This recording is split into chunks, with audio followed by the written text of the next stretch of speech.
Hey, Austin, thank you so much for joining me. How are you today?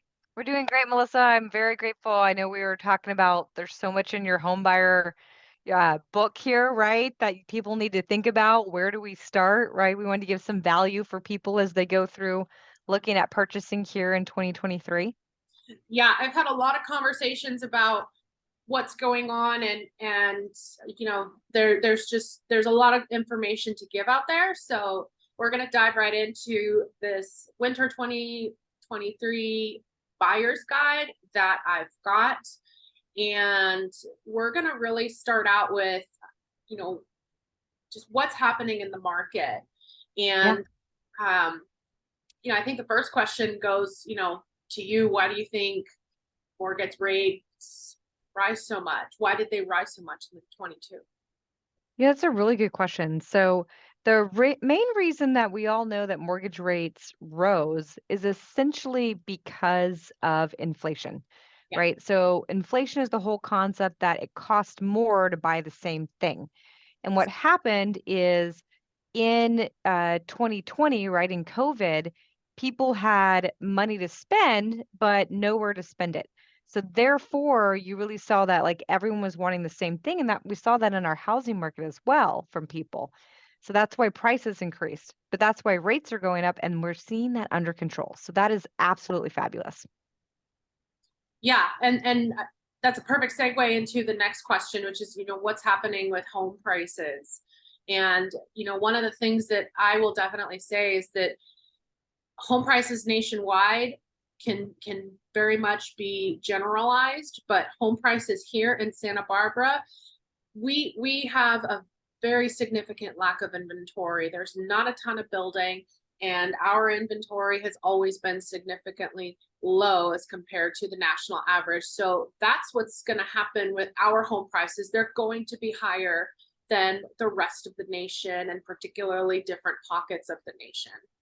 Correct. It's really going to be like neighborhood by neighborhood, I think, as things shift, right?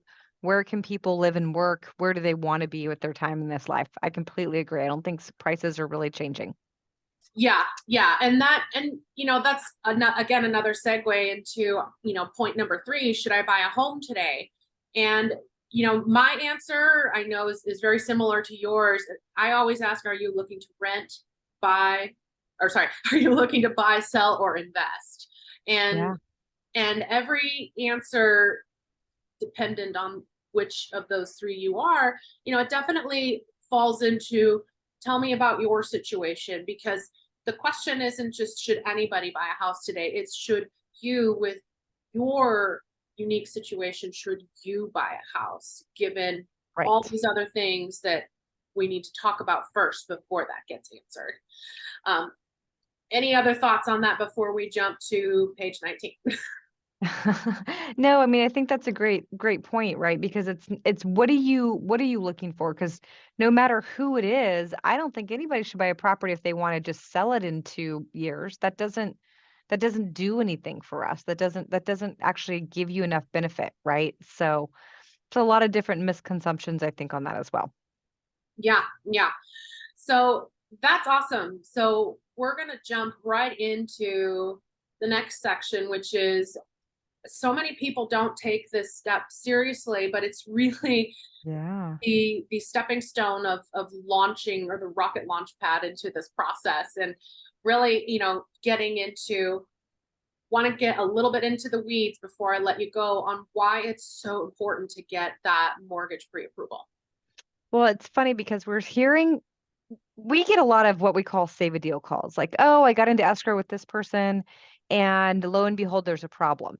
So getting a pre-approval, like a pre-qualification, is literally chicken scratch on a napkin. Like, and be like, oh yeah, sounds fine, you can do this. A sounds fine, sure, whatever, is does not mean you're getting the keys to your house. There's different factors for income, how it's analyzed, for the debt, for the assets. Everything is a building block, and it's four building blocks that go together. So we get a call over the weekend for someone saying, hey, I was just told I need X amount for closing and no one ever went over this with me. So we went through her assets to say, well, how do we stay in line with the payment you need with your cash to close? So a true pre-approval is going to give you that clarity, determine your budget, term and cash to close, and it lets people know that you're real. It lets you know that you're real and that you're not just daydreaming as you swipe right on Zillow, Swipe right on Zillow. Love right? that. So, and that's such a fair point because, we don't want to fall into that trap. And so can you give us some guidance on things to avoid? Yeah, What are and I think I'll go through on the why for each one of these, right? So, switching up money, we've got to track the money. Patriot Act says we see the money here, we go there, right? It's not money laundering. There's nobody involved in giving you money that's not been documented. Credit cards. Now, as you change your credit profile, if you close your credit, you may reduce your credit score. If you open a new one, you may reduce your credit score. You may also go ahead and transfer those payments. They could be different because you're going to qualify on payments. And just straight cash is not a thing. That's called mattress money. Again, you're not going to know where it's coming from per the Patriot Act. And as far as large purchases, I like to have folks think of it this way. Every $100,000 in real estate is about $700 a month right now. So if you get a car payment that's $500, $600, $700 a month, you just cost yourself 100 grand in qualifying. And same thing for co-signing. That's debt. Once you've had that debt co-sign with someone for 12 months, then it can be negated. So it's really changing that profile that's been a decision. It's like changing a map. You don't just drive off the road and be like, I think we're going to Wichita, all the things. So the moral of the story is unless you're Walter White and you have a basement full of cash, then it's kind of crucial to get pre-approved because of all the things that you could be costing yourself without knowing. No, perfect. Well, I'm so grateful that we could get some time to chat on there. Melissa, you're a great resource for your clients. I know you're so there to help for every single step of the way. So thank you for the opportunity. Thank you. And thank you for being so good to my clients and giving them all the information they need. All right. Talk to you soon. Bye. See you soon. Bye-bye.